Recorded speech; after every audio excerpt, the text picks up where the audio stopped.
All right, another day here in Shanghai. We are at the park enjoying the last few days before winter. The sun is setting. It was up. It was beautiful. The sun did feel great. But now I am absolutely bundled up. You've got the scarf. It's And freezing. it is freezing. But we want to use this last bit of daylight today to talk about... Talk about how to ask the right questions, and how does it actually help us build bridges, especially under the context of cross-culture exploration. So actually there is something we already talked about, like this. So like ask questions. It's more about you start to create connections with local culture.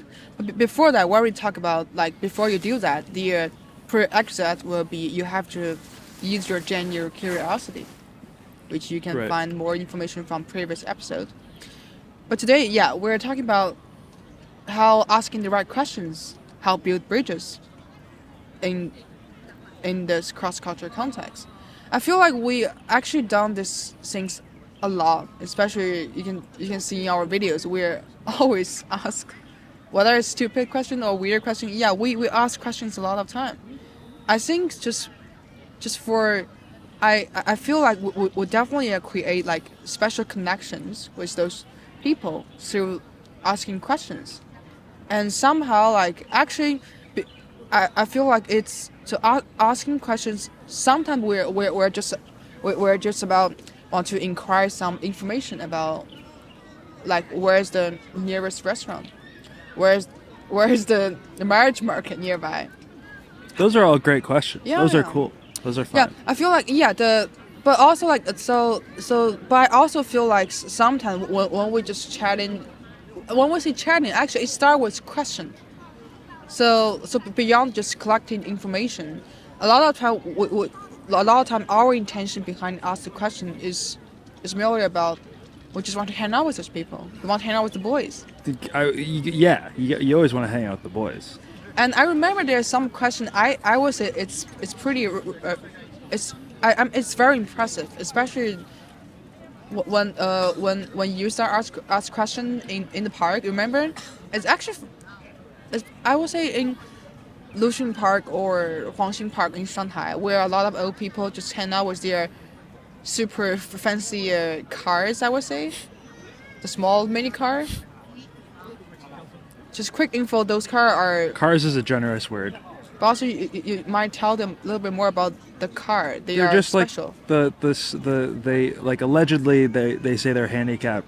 We're suspicious as to if all of them are or not. But it's like these tiny little like one passenger cars. Sometimes there's a second seat in the back, but these just tiny cars that the elderly people drive around. Continue. Not super relevant. Go ahead. Yeah, I sense there's a pattern, especially when we're just taking the experience we have as example about how like asking the right questions, or maybe not right question, but the probably the or asking question itself can be a magical way to help you really just build bridges when you encounter like a entirely different culture. So we will use our parks adventure as examples to show you guys. So speaking of the park, so there's some question I feel like it's always become like a pattern or like a magic spell and works every time. Can you recall these questions? Every time when we're in the park, we want to hang out with those boys. What are you doing? I feel like the first type of question, because here maybe some like background info. Yeah, the context is always important.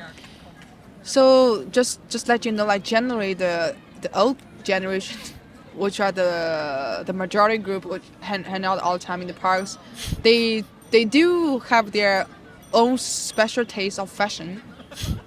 They do know how to create certain kind of I would say very unique activities for themselves, like photo shooting club, or like modeling, like the auntie will do. Yeah, yeah, Talking clubs, dancing clubs. and hand hand clapping groups or courses. Yeah, they're just so different types. Anyway, but the thing is, so before we want to like just hang out with them, it's actually being a little bit tricky because you can't just stand in there and watch them all the time. That'll be a little bit weird. But how can we just try to just go into them and in a very natural way, and also try to, make them like us a little bit more. Yeah, the whole intention is we wanted them to know like we just want to show our genuine appreciation, maybe to their fashion taste or to the activity they are doing. So at this time, I'm the person who mind was thinking like overthinking a lot. So I would always take a lot of time thinking, oh, what kind of question would be appropriate. But Max will just go straight up and say, oh, your hats are pretty nice. So under this context, that means this uncle or this aunt probably has a super whack or super unique hat, which just makes you feel like you're just pretty interested in. Then, so normally, how would they respond to this kind of question? I mean, they'll tell you where they bought it, or especially in Shanghai, a lot of them will tell you exactly what brand it is. If they'll try to flex you, they're like Adidas or Puma Anya, or Nike. Oh. They'll talk about what brand it is, where they bought it. And again, I think what we're kind of getting into here is questions of genuine curiosity or appreciation Yeah. is kind of what gets your foot in the door. I think this conversation, we can talk about that aspect, and that once we wrap that up, what maybe we can talk about towards the end is when it comes to questions like this idea of what's taboo, like because what's taboo here is not like here you can just be like, how much money do you make? Or you can be like, how much do you weigh? You look a little fat. Yeah. That's totally cool to say in China. Obviously, in the U.S., for any Americans listening, those are some things you don't really talk about. Yeah, so the context is really important. So remember, all right now so all the scenario like it's only about the park especially in Shanghai. People here and we also sense that people generally consider like asking questions, especially asking questions about your so the clothes you choose, the activity you are participating in, your the profession your kids are doing, whatever things like it's related to you, they would consider it as a general caring, a general maybe some kind of appreciation, or maybe some like opportunity like help them to just give you more information about themselves. Also, hold on, a quick note, because Yeah. you were talking about park. We keep talking about Yeah, yeah. parks, which might seem like a foreign concept to those listening in Oh, different yeah. parts of the world. Like the park functions as kind of the town square, right? Yeah. Like especially in Shanghai, like it is this place where you just come for social interaction. Yeah.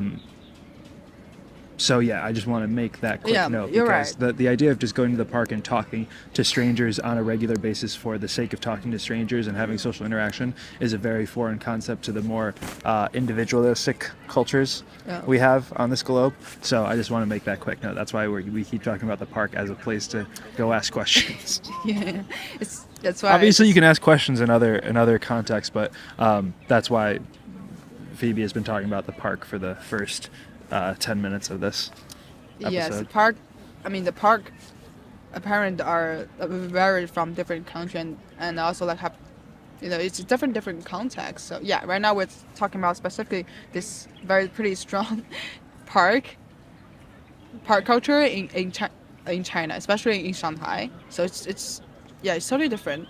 And here also like we've talked about the asking question here under this context will not be considered as a rude behavior, but yeah, also there is some taboos. You obviously can't just ask some super personal, like super private question. That would be also considered as too much.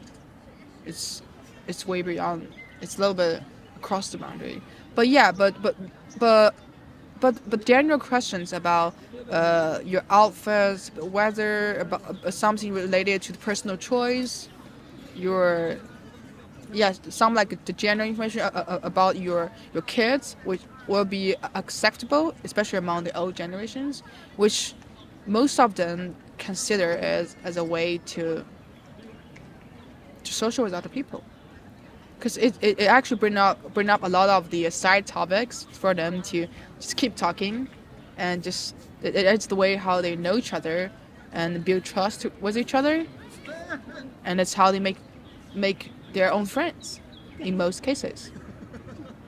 So here, like why we're bringing park as a specific context to help our audience understand why ask question is helpful for building bridges on cross culture contact. It's not saying that you should always ask this type of questions. There is no like set.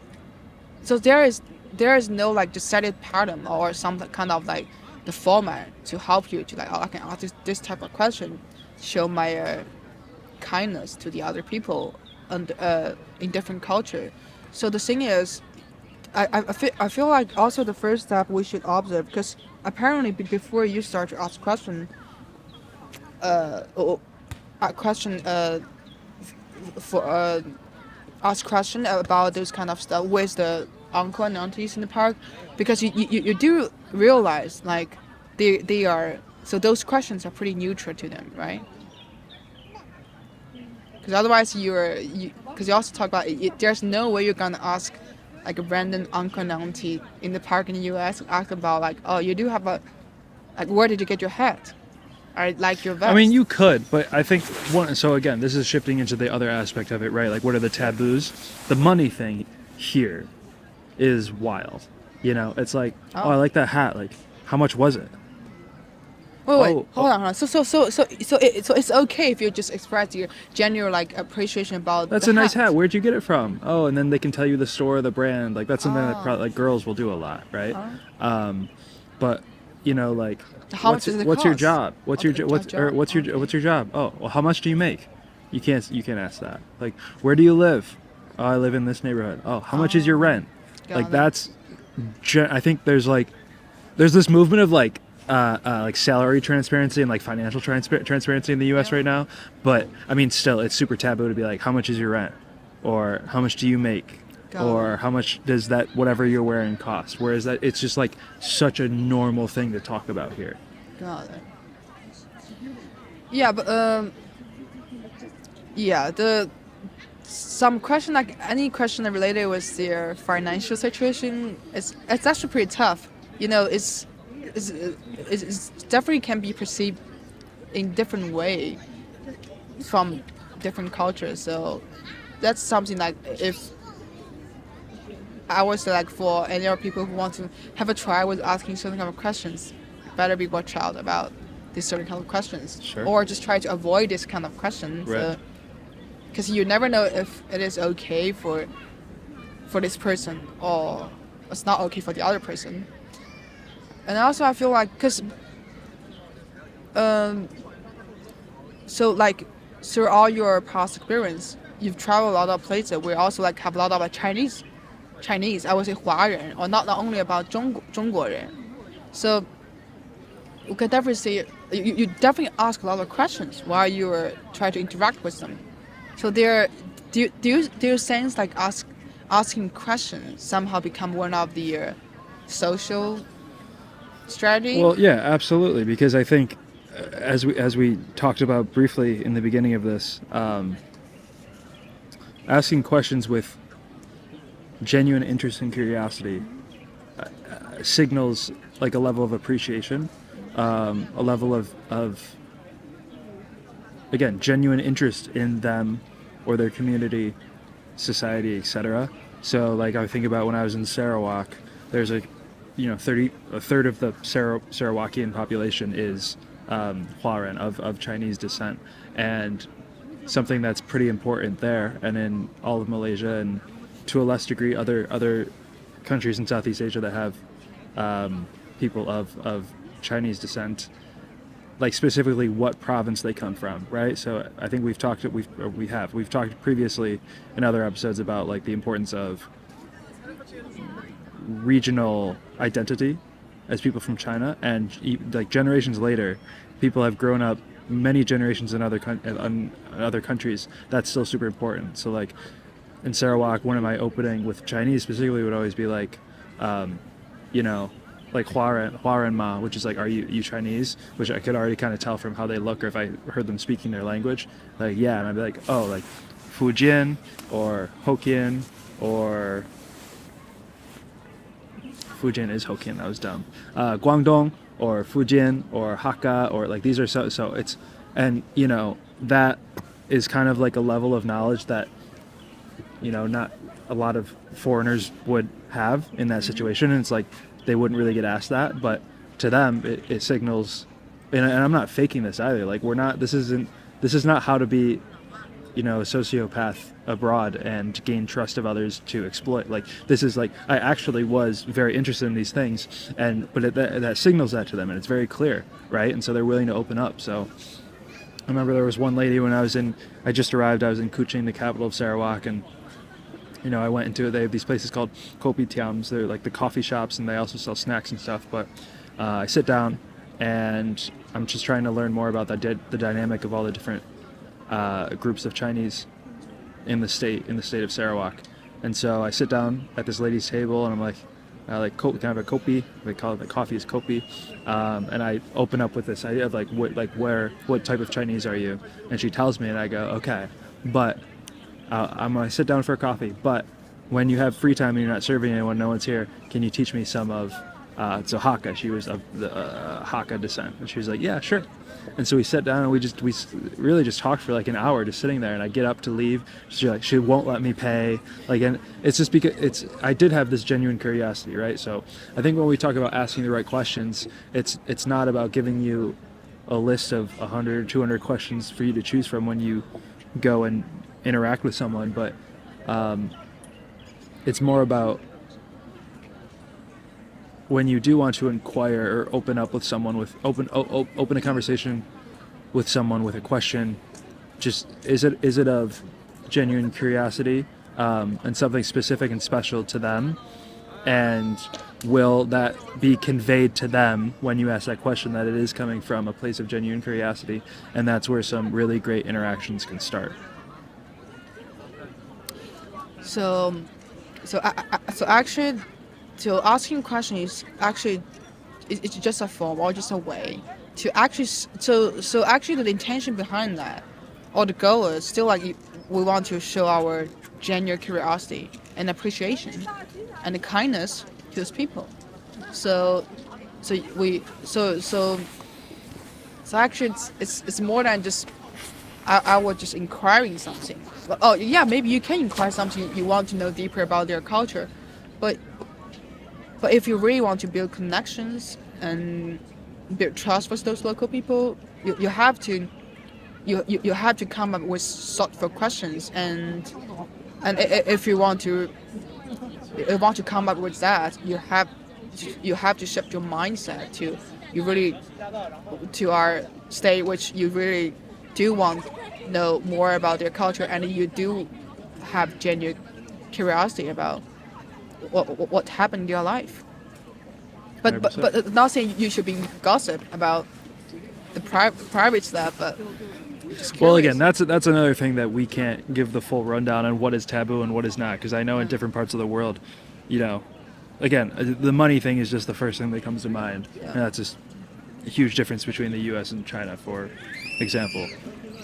But the different taboo topics of what you can talk about and what you can inquire about vary by culture. So that's where, you know, when you find someone that you trust and are comfortable with, or this is something you can even look up on the internet to get a general idea of, you know, in Arabic culture, in Latin culture, what are some of the things I can ask? What are some of the things I should shy away from? That's just, again, that's a quick search online.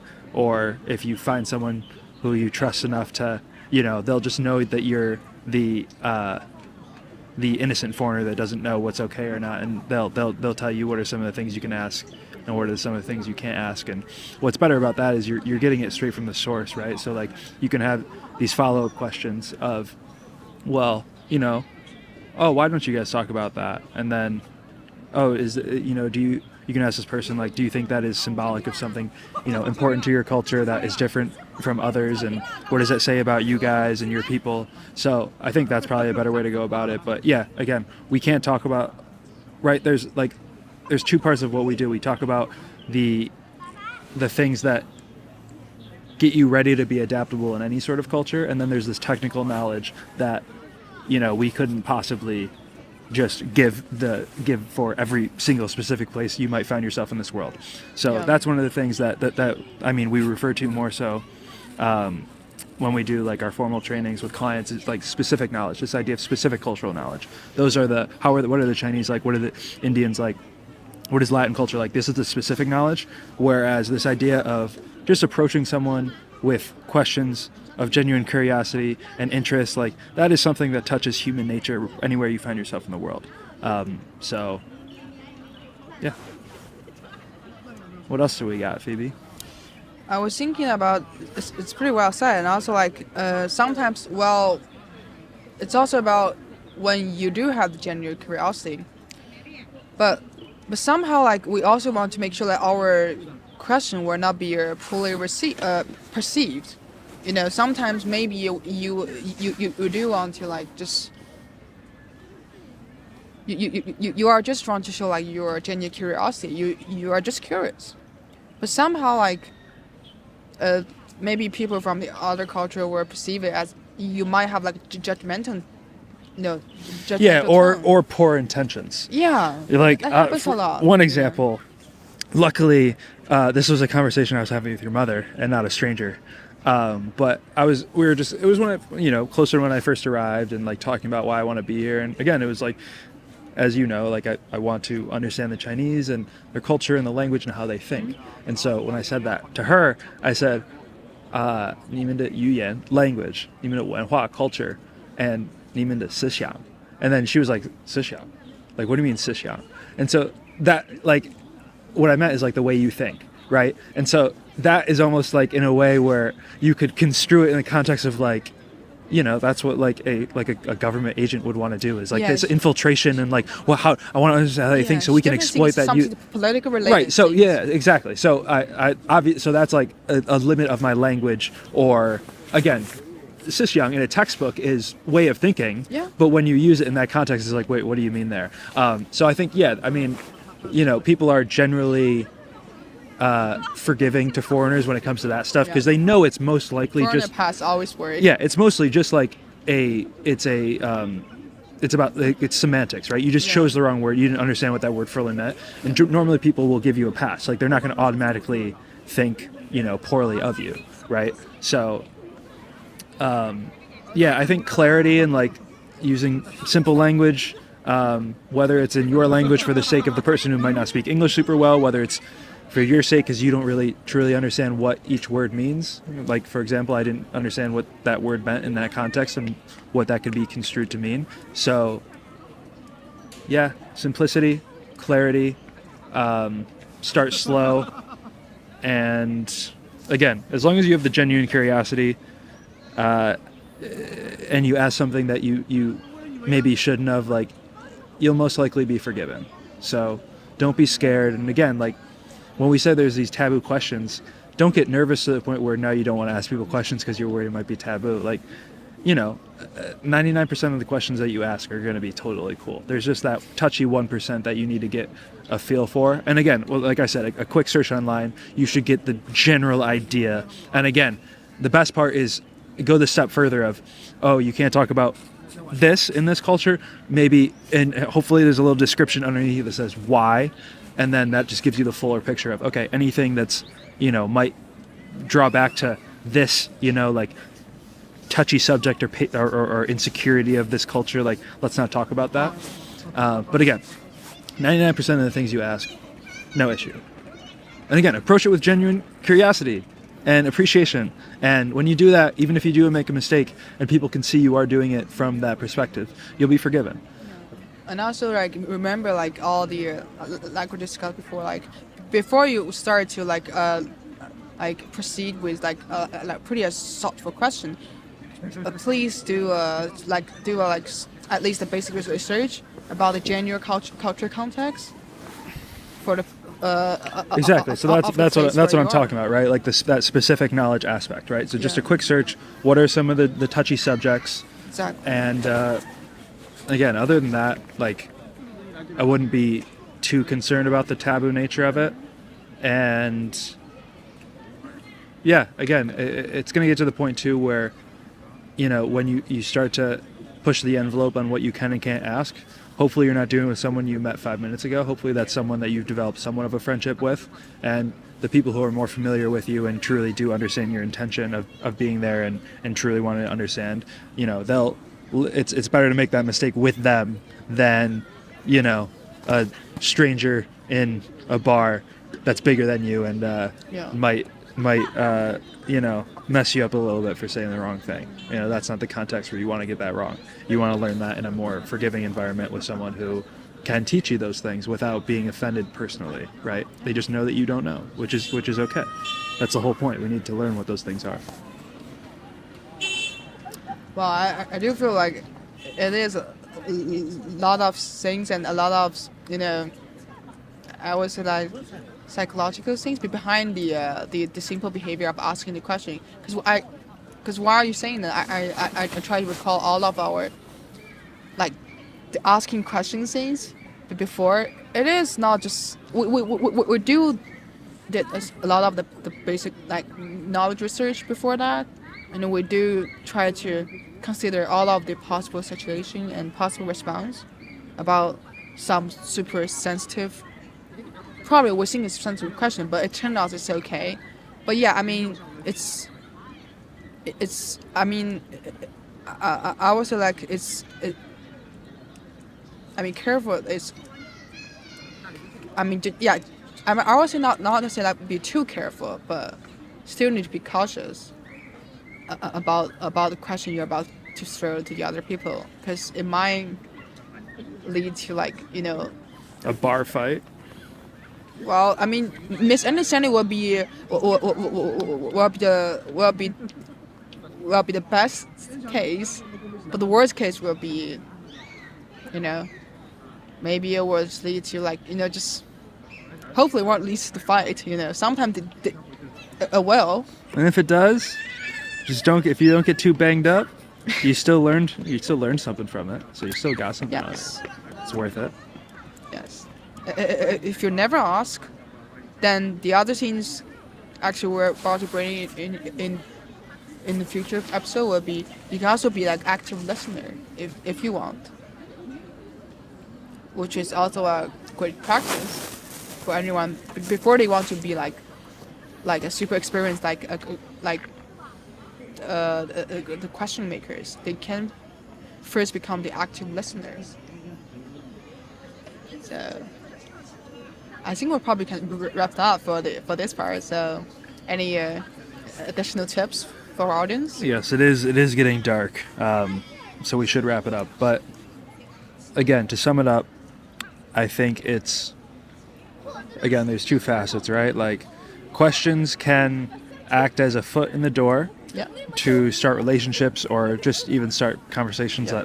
that end at the end of the conversation.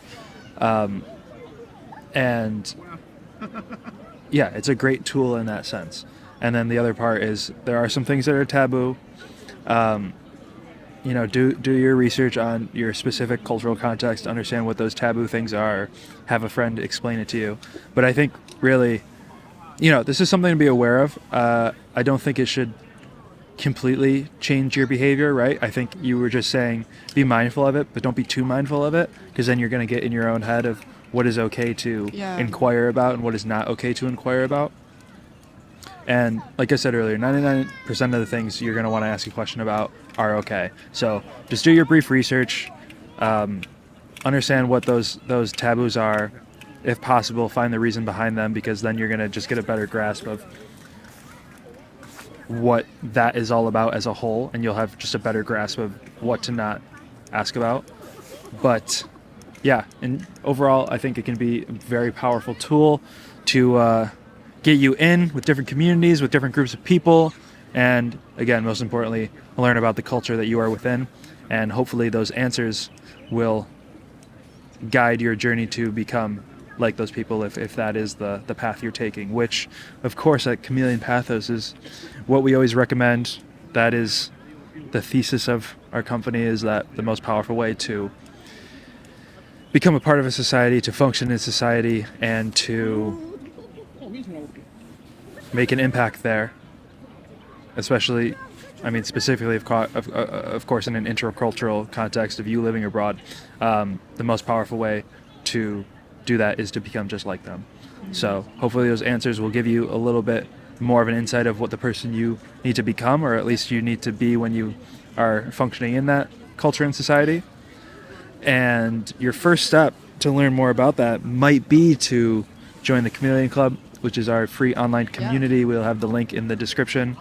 It is where we have a bunch of people from all over the world who are going through some of the pain points that you might be experiencing right now, some of the loneliness, and just some of the general headaches. And so we formed this community. It's a place to talk about it, to meet others. We've thrown some courses in there, some materials, anything that I can convince Phoebe that we should give away for free, and then she's got to determine whether our clients will get upset that we're starting to give things away for free that we used to charge money for. But yeah, if that sounds at all of interest to you, link will be in the description, and we will be waiting for you there. We will be awaiting you. Yeah. Yeah, remember, we're all learning by doing, so feel free to join the And we're still Chameleon learning Club. as well. So any of the any if we ever get slapped in the face for asking a question, hopefully we got it on film, and we'll put that video in there for you guys to make sure you don't make the same mistake, because we want to limit the amount of bruises that we get from physical altercations as a group together. So if we can hopefully bystep your slap in the face, we are going to be happy to do that. Cool. I don't know if these bugs are visible on Yeah, camera, it's pretty but these annoying, bugs but- are intense. Yeah. I don't know. I'm looking at the monitor right now, and it looks like you there- can't see them, but Yeah. you might be able to. I'm not sure. But if you can't, there are about 100 mosquitoes above us right now. Yeah. So we're gonna pack our stuff up. We're gonna head home, and we will see you in the next one. Yeah. If you choose to do so, we will see. If you choose to do so, choose to join, we will see you in the Chameleon Club, and we'll chat there. Bye bye. Bye bye. Bye bye. Until next time. Until next time. All right.